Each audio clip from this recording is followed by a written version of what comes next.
tidak pernah lepas dari sebuah hal yang mengharuskannya bertindak dan mengambil keputusan, termasuk bila tindakan tersebut adalah sebuah tindakan yang terkesan konyol bagi sebagian besar orang. Namun beberapa orang berikut ini justru tetap melakukan tindakan-tindakan tersebut yang ternyata justru berujung pada kematian. Dan malam ini On The Spot telah merangkumnya dalam 7 tindakan konyol berujung kematian.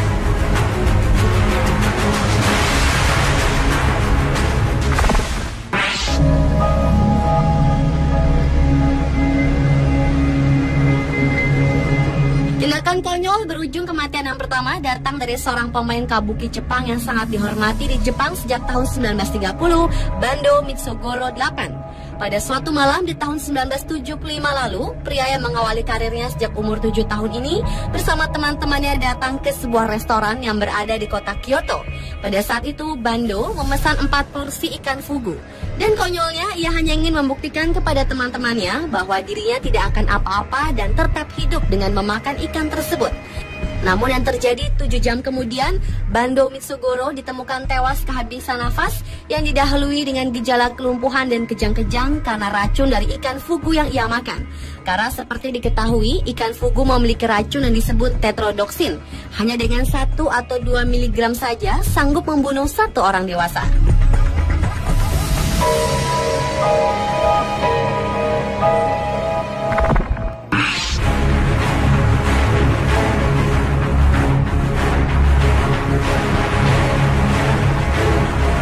Berlanjut ke tindakan konyol yang dilakukan oleh Franz Reichel. Pria yang berprofesi sebagai penjahit ini menciptakan sebuah mantel aneh atau disebut parasut hibrid. Kostum yang ia buat diklaim Franz dapat menerbangkan pemakainya ke darat ataupun ke udara. Karena itulah untuk membuktikan karyanya ini, Franz pun melakukan eksperimen dengan menggunakan kostum tersebut dan mencobanya dari dek pertama menerai Eiffel. Namun nasib naas menimpa Franz. Disaksikan para wartawan dan juga sekelompok penonton, Franz jatuh lurus ke bawah dan ia meninggal seketika di tempat karena parasut hibrid yang ia gunakan tidak dapat mengembang.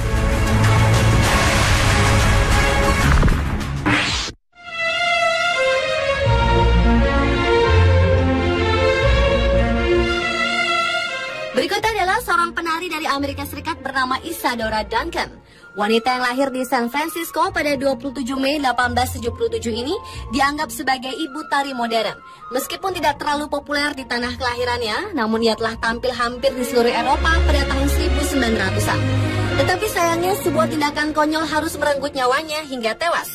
Wanita yang pernah menulis sebuah autobiografi berjudul Mavi ini tewas hanya karena selendang.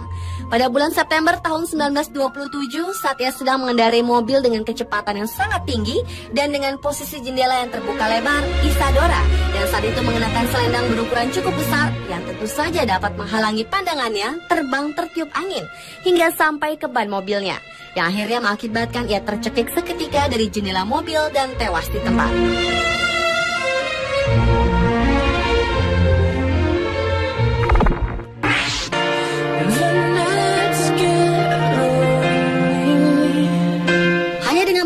Ternyata bisa berujung pada kematian. Hal inilah yang terjadi pada Jeff Daly.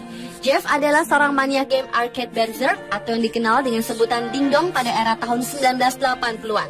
Jeff yang berlomba bersama sahabatnya Peter berhasil mencapai skor tertinggi yaitu 16.660. Namun setelah berhasil mendapatkan skor tertinggi tersebut, nasib naas justru menimpa remaja berusia 19 tahun ini. Jeff ditemukan meninggal karena serangan jantung. Hal ini diakibatkan karena faktor kelelahan bermain game terlalu lama sehingga tubuh menjadi lelah. 2 tahun setelah kematian Jeff, Peter pun mencoba game yang sama dan berhasil meraih skor lebih tinggi dari Jeff. Namun naasnya Peter pun terkena serangan jantung seperti Jeff dan ia pun meninggal dunia. Seperti mengulang tragedi yang sama, kasus serupa juga pernah terjadi di tahun 2005. Seorang pemuda asal Korea Selatan, Lee Seung-sok, pingsan kelelahan dan tewas seketika setelah bermain game StarCraft selama 50 jam penuh tanpa henti.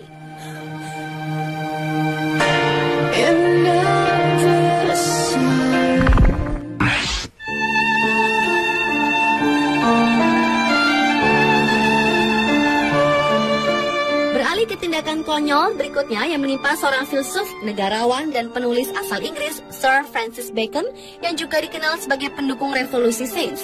Karya-karyanya membangun dan mempopulerkan metodologi induksi untuk penelitian ilmiah, seringkali disebut metode Baconian atau disebut juga metode ilmiah, di mana para ilmuwan seperti ini seringkali melakukan eksperimennya sendiri.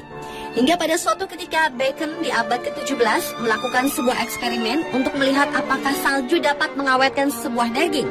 Karena itulah ia membunuh sebuah ayam dan menimbun bangkai ayam tersebut di dalam salju. Namun sayangnya sebelum hasil eksperimennya terbukti, Bacon keburu tewas menderita pneumonia akibat kedinginan. Dan pria kelahiran Weston Saint Alban ini pun meninggal di hari yang sama.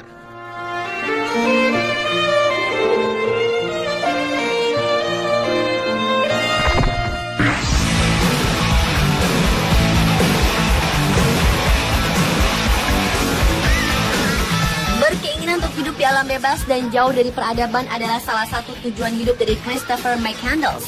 Pria yang lahir di California ini adalah seorang pria yang pintar.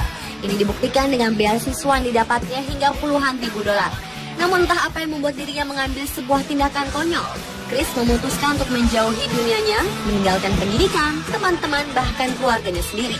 Dia lebih memilih jauh dari peradaban, hidup di alam bebas tanpa bantuan siapapun.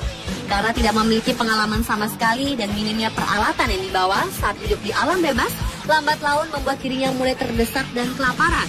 Setelah hampir 4 bulan bertahan hidup hanya dengan memakan biji-bijian dari tumbuhan, Chris pun akhirnya tewas mengenaskan karena kelaparan.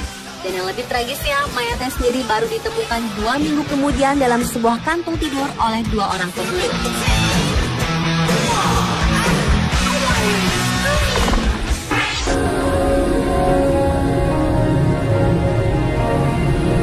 Dan menahan buang air kecil menjadi tindakan konyol berujung kematian yang terakhir. Pada sebuah jamuan makan besar di tahun 1601, seorang ahli astronomi bernama Tycho Brahe harus menahan keinginannya membuang air kecil karena pada masa itu, pergi saat perjamuan makan malam adalah hal yang sangat tidak sopan. Namun akibat menahan buang air kecil itulah kandung kemih Tycho melebar sampai ambang batas dan terjadi infeksi yang fatal yang mengakibatkan dirinya meninggal dunia 11 hari kemudian.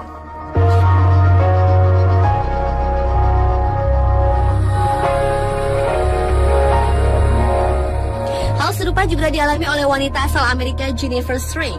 Pada tahun 2007 lalu, sebuah stasiun radio di California mengadakan sebuah kontes bertema Hold Your Wee for a Wee, di mana para pesertanya diharuskan menahan untuk buang air kecil setelah minum beberapa botol air, dengan hadiah yang dijanjikan adalah sebuah Nintendo Wii yang sangat populer pada waktu itu. Kontes ini sangat menarik perhatian Jennifer dan ia pun mengikutinya dan berharap bisa memenangkan hadiah utama untuk diberikan kepada anaknya. Namun yang terjadi, Jennifer bukan